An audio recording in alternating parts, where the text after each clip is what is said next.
but they don't know how to reach out to those in need. So the SOS idea is an avenue to virtually connect neighbors helping neighbors by offering assistance in several different areas, such as child care, lawn service, meal preparation, help with a move, or even referrals for legal services or counseling. And there are so many more that we connect. But SOS was just the beginning of this developing plan. My overall goal involves a much more encompassing vision, what we now call the Freedom Support Center. Shortly after launching SOS, I had the privilege of becoming acquainted with the Military Family Support Center in Salem, Virginia, which is a volunteer operation that serves all service members in Southwest Virginia. They welcome all the families of our deployed, our recently transitioned soldiers, or long retired veterans in times of need. These volunteers provide food, gently used items, short-term financial aid, and a sense of community to the people that they serve. It amazes me how much they are able to accomplish with the few resources they have. Those handful of volunteers inspired me to take my idea to the next level and consider the benefit of a physical center to serve as a one-stop shop that links military families and veterans across the state. To improve the quality of such organizations, I wanted to put together a network of proven service providers working together and sharing resources. My vision remained just that, a vision, until the news was released that Fort Monroe would be closing, and I began asking my husband what the state would do with the empty buildings. Fort Monroe, as you can see today, is such a beautiful setting with a rich history of serving those who seek assistance, freedom, and independence. I wanted to capture the story of the Freedom Fort, where the commander granted asylum to 3 runaway slaves in 1861 who had escaped and swam to these shores. When the slave owners came to get their slaves, the commander informed them that they were contraband of war and therefore would be taken by the federal government. In the years that followed, 10,000 slaves from the South found freedom on these shores. It's the story of 3 men who led a migration to freedom, and I strongly felt that this location should be kept alive and continue to offer its long-enduring support to the community. I knew it would be the perfect setting for the Freedom Support Center. This beacon of support will be a one-stop location for veterans, active duty military, the Guard, the Reserves, and their families to have complete access to all of the Commonwealth's supportive services. There is really no other center quite like this in the country, and we hope it will serve as a model for additional centers in Virginia and across the nation. For me, the Freedom Support Center is also very personal. You see, our oldest daughter, Janine, who you just heard, served as an Iraq War veteran as a platoon leader for the Army Signal Corps. Although I had been a military daughter and a military wife, it was a very different experience being a military mom. And I spent many long nights, darn it, you're gonna do it to me again? Just thinking about it, anxiously waiting for the phone to ring, hoping I'd hear that sweet voice you heard.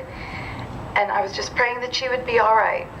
I can still vividly remember the call we received one night when she had returned from a convoy mission to support her troops in the northern 2/3 of Iraq at signal towers.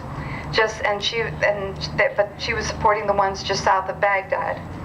She wanted to let us know that she had returned from a convoy mission and was fine, but that her Humvee had come under fire as they had raced through the city of Baghdad.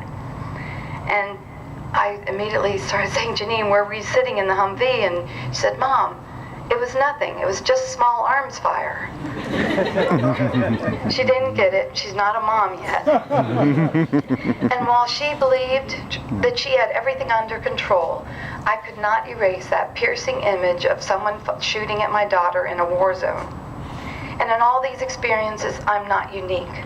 I share them with thousands and thousands of families all across our state and our nation. And the governor and I would like all of you to know that you have a military family in the governor's mansion. And it is experience and pride. I'm sorry, I'm still choked up.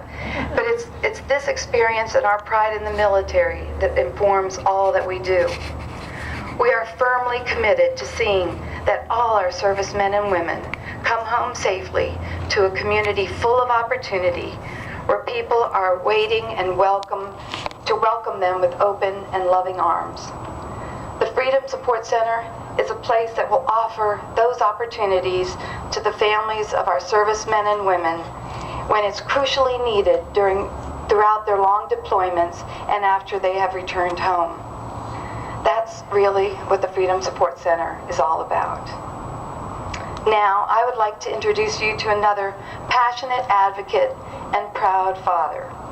This great leader is a veteran himself, the son and son-in-law of a veteran, the father of a veteran, and a committed public servant and statesman of Virginia. Please join me in welcoming my husband, your governor, Bob McDonnell.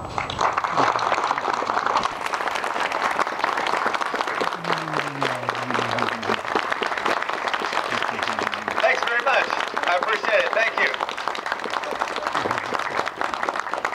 Well, it's just my Friday afternoon bad luck to follow my wife again, and she did a great job, and I can't tell you how much I appreciate her vision for this Freedom Support Center and the incredible community support to get this off the ground in such a short period of time.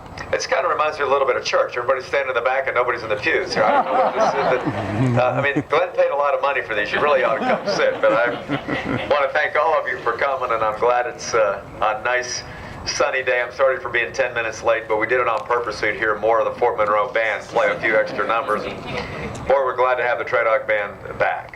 For hundreds of years, you all were here in some form or the other, and we're proud of you men and women in your service. And you're now at my old home of Fort Eustis, I understand, and I've got a special connection to this place. My last couple of years on active duty, I was stationed at Fort Eustis and had several missions that I would run down here to Fort Monroe, but it is a wonderful and special place for me, and I know for all of you. Colonel Ray, it's great to see you back. Thanks for your friendship and your leadership and your wife's as well, and all you did to lead this place so well as the last commander. I'm getting another set of keys today. I got some before from you, and so I look forward to that ceremony.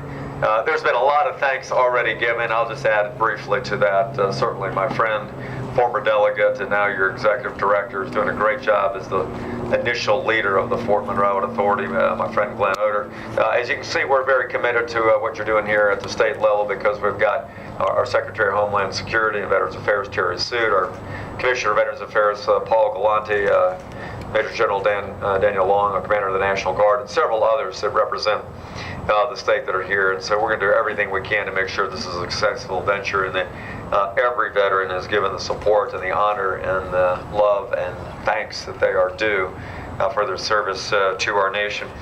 I know we had Delegate Helsel, who was here as well. Admiral Townsend, thank you for your service, sir, and your help with this project, and the members of the congressional officers, the Hampton City Council.